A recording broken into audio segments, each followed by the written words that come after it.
I think most people are living in the land of busyness. Most people who are working in corporate America are juggling thousands of things at the same time. And even people who are not moms. And in this day and age, our attention is scattered and everywhere, whether it's in our phone, on our jobs, in our family life. And it's very rare that we're actually sitting down, being present with ourselves, noticing what's going on in our own brains. And I think that really is the gift of Unplug, is the capacity to be able to be present in the present moment and really land there and slow yourself down so that you can actually do more in less time because you're actually present when you're doing it. I wish I knew that when I was working in corporate America. I did not know that. I'm glad I had to learn it the hard way. So now I teach other people how to learn it the easy way.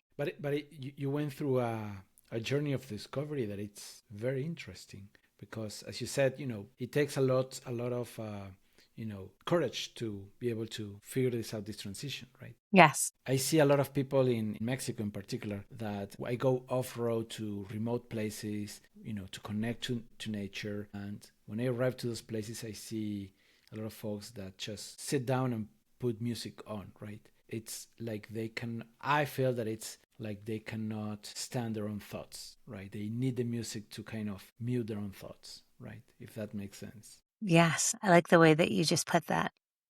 Mute your own thoughts. If only we could, if only we actually could. We cannot. You can drown them, but you can't mute them. Right. So we drown them in, looking at Instagram and TikTok and listening to music and talking to people, but you can never mute them. What happens is they're running on autopilot.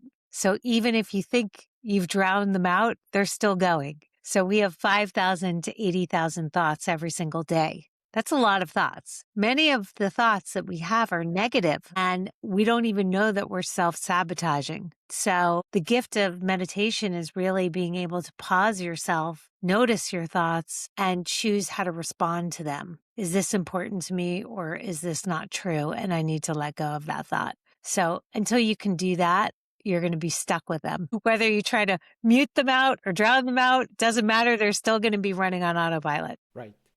I mean, one of the ways that I was explained is this idea of we see an emotion, we look at it, and then we let it go.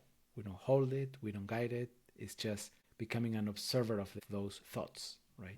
And that it's part of the process of meditation, right? I would say exactly the process of meditation. It's observing the thoughts without engaging with them. So I notice, I release, I come back to the breath.